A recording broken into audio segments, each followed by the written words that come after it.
My childhood was shattered when my parents divorced when I was just 9 years old. The separation was like a storm that tore through our lives, leaving behind a trail of confusion and heartbreak. My mom and dad decided to share custody, so I spent weekdays with my mom, who lived near my school, and weekends with my dad. Despite their split, both of them were kind and gentle with me, and though I was sad they weren't together anymore, I never doubted their love for me. However, everything changed when my dad met Gina. I was 11 when he introduced her to me, and at first she seemed nice. My dad was clearly smitten. He hoped we would all get along like a perfect, blended family. Gina had twin daughters, Emma and Emily, who were 14 at the time. They were spoiled, immature, and prone to throwing tantrums if they didn't get their way. As an introverted kid, I quietly observed their behavior, hoping to avoid conflict. A year later, when I was 12, my dad and Gina decided to marry. Even my mom attended the wedding, which felt strange, but also gave me a glimmer of hope that this new chapter might work out. For a brief moment, I allowed myself to believe that Gina and I could have a good relationship. But that illusion shattered just a few months after their honeymoon. One morning, Gina coldly told me she didn't like me and that we needed to pretend to get along for my dad's sake. When he wasn't around, she demanded I stay out of her way because the sight of me reminded her of my mom. Her words cut deep, and I felt a crushing sense of betrayal. The twins overheard her and later taunted me, saying my dad loved them more than me. I cried myself to sleep that night, feeling utterly alone and powerless in a home that was supposed to be my sanctuary. Little did I know, this was just the beginning of a nightmare that would haunt me for years to come. After Gina's cruel confession that she didn't like me, my weekends at my dad's house became a living nightmare. What started as subtle disdain quickly escalated into outright hostility. Gina's true colors emerged the moment my dad left the room. She would corner me, her voice dripping with venom, and threaten me with consequences if I ever told my dad about her behavior. "If you say a word," she hissed, "I'll make sure your dad divorces me, and it'll be your fault when he's left with nothing." At just 12 years old, I was terrified. I loved my dad and couldn't bear the thought of him losing everything because of me. So I stayed silent, swallowing my pain and enduring her relentless bullying. Gina's favorite weapon was her words. She would criticize my height, calling me a pathetic little shrimp, and mock my weight, sneering that I looked like a starved stray dog. Her insults were relentless, and they chipped away at my self-esteem bit by bit.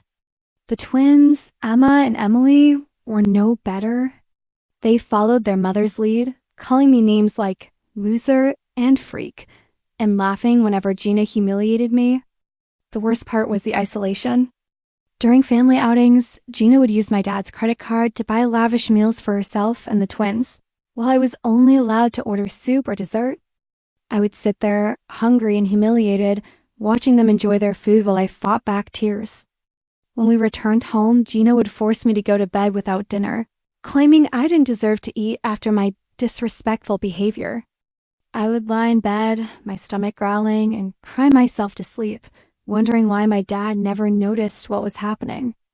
The emotional toll was unbearable. I dreaded every Friday, knowing I'd have to face Gina and the twins again.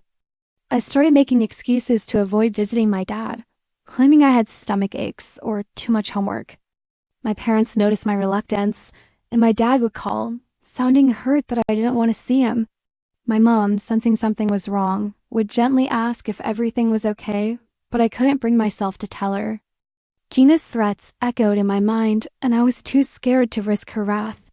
The once safe haven of my dad's home had become a prison, and I was trapped in a web of lies and manipulation. Little did I know this was only the beginning of Gina's campaign to destroy my relationship with my dad and erase me from his life entirely. The family trip to Greece was supposed to be a chance to bond, but for me it became a battleground. I didn't want to go, but my mom convinced me it would be a good opportunity to see the world. Reluctantly, I agreed, hoping that maybe, just maybe, things would be different. But Gina hadn't changed. In front of my dad, she played the role of the perfect stepmother, asking about my school and pretending to care. Yet, the moment he turned his back, Her sweet tone turned sharp, laced with subtle jabs designed to cut me down. She mocked my love for basketball, saying I'd never be tall enough to play, and suggested I focus on my studies instead. The twins, Emma and Emily, chimed in with their usual cruelty, calling me meathead, despite my better grades. I tried to brush it off, but the constant ridicule wore me down.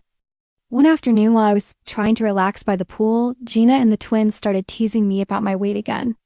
Their words hit like daggers, and something inside me snapped. For the first time, I fought back. I turned to the twins and said, "Maybe you should worry about your double chins instead of my weight." Then I looked at Gina and added, "And you might want to rethink that bikini. It doesn't hide your stomach. You look like a penguin." The moment the words left my mouth, I regretted them, but it was too late. Gina's face turned crimson with rage, and she stormed off to the hotel room, crying. The twins screamed at me, calling me sexist and cruel, while my dad, hearing the commotion, rushed over. He was furious. "Did you really say that to your stepmother and stepsisters?" he demanded. I admitted it, but I tried to explain how they had been tormenting me for years. My dad wouldn't listen. He forced me to apologize, and Gina, still sobbing, made a dramatic show of forgiving me. That night, I called my mom and told her everything. She was livid and threatened to call Child Protective Services if Gina ever targeted me again. But the damage was done. My dad's trust in me was shattered, and Gina's manipulation had driven a wedge between us that would only grow deeper with time. When I turned 21, my dad invited me over for what he called an important family discussion. I hadn't visited him in a while, and though I felt uneasy, my mom encouraged me to go, saying it might be good news. When I arrived, my dad greeted me warmly, but the icy glares from Gina and the twins sent a chill down my spine. That evening, during dinner, my dad announced he had made a will. He spoke proudly about his 3 wonderful children and expressed gratitude for his loving family. The atmosphere was tense, and I could feel Gina's eyes burning into me as my dad revealed his plans. He left the house to Gina, his retirement account and a vintage car to me, and the joint bank account to the twins. The car held sentimental value for both of us, and I understood it was his way of showing love. But Gina's face twisted in anger. She exchanged furious glances with the twins, who immediately protested, claiming they deserved more. Gina chimed in, arguing that as a man, I didn't need the money, while they, as women, needed financial security. My dad stood firm, but the room was thick with resentment. Then, out of nowhere, Gina burst into tears. My dad, startled, tried to comfort her, but she claimed she had been silent for years to protect the family.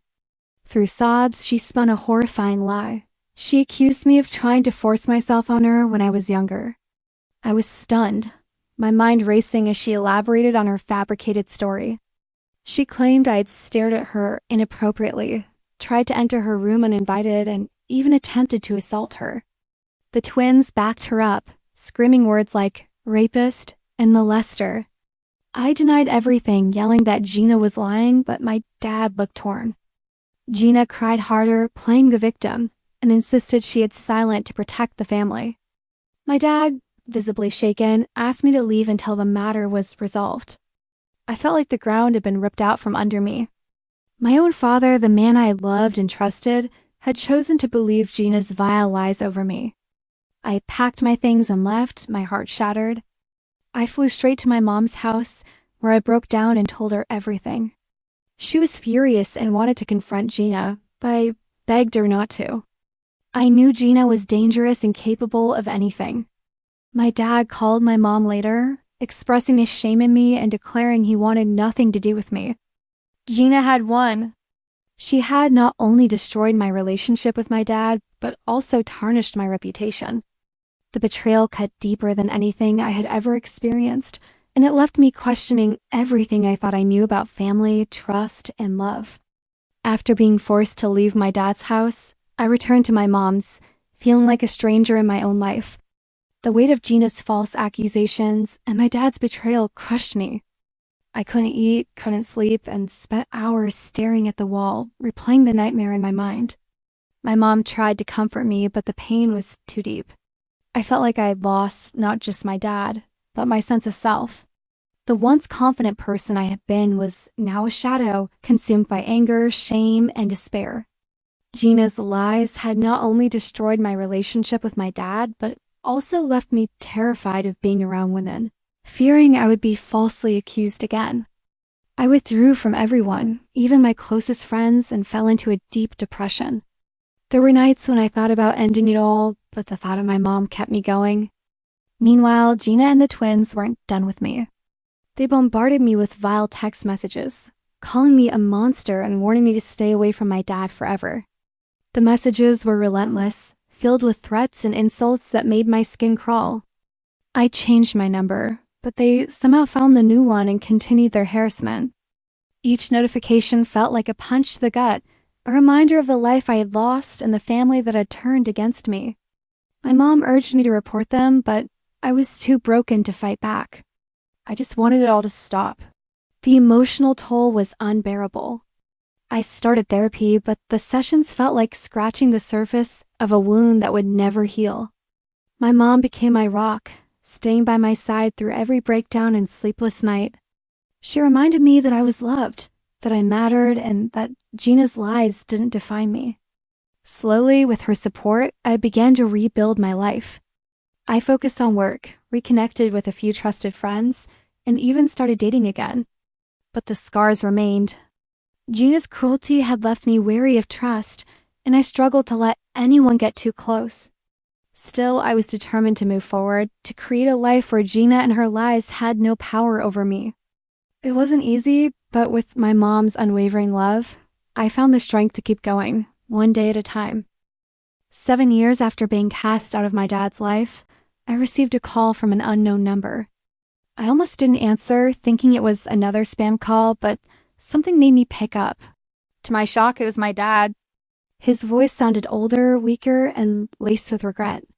He dodged my question about how he got my new number and instead asked if I was doing okay.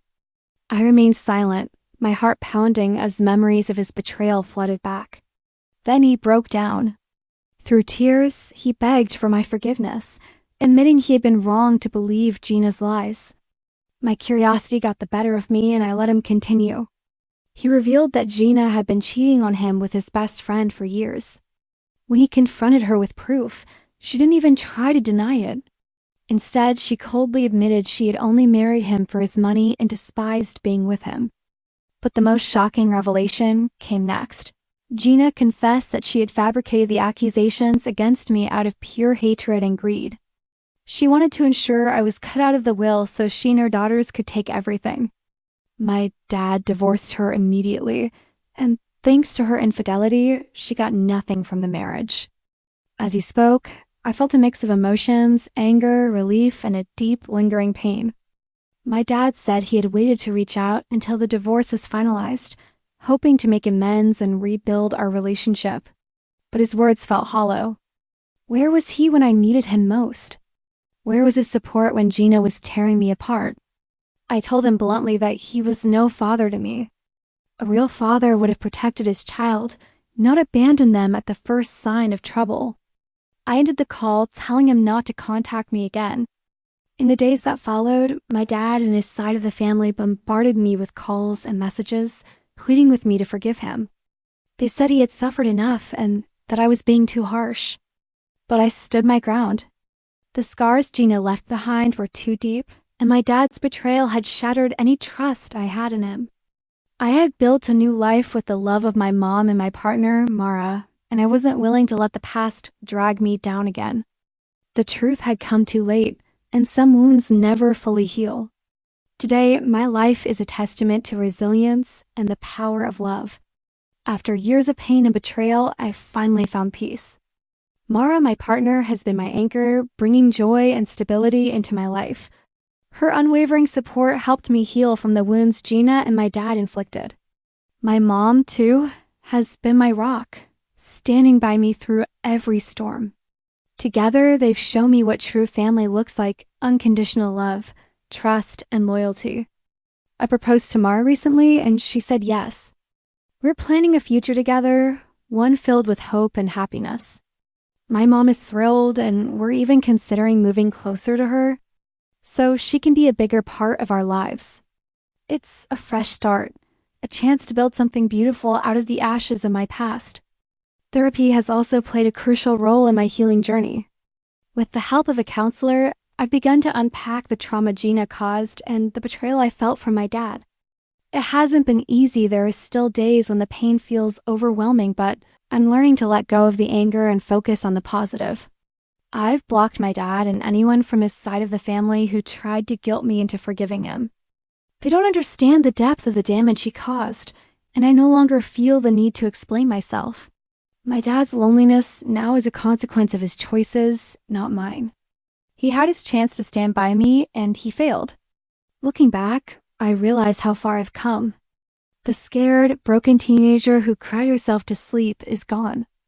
In her place is a stronger, more resilient person who refuses to let the past define her. Gina's lies and my dad's betrayal will always be a part of my story, but they no longer control my life. I've learned to trust again, to love again, and to believe in the possibility of a brighter future. My mom and Mara have shown me that family isn't about blood. It's about the people who stand by you, no matter what. As I close this chapter of my life, I'm filled with gratitude for the people who never gave up on me. The road ahead is still uncertain, but for the first time in years, I feel hopeful. I've reclaimed my life, and nothing, not Gina, not my dad, not the past can take that away from me.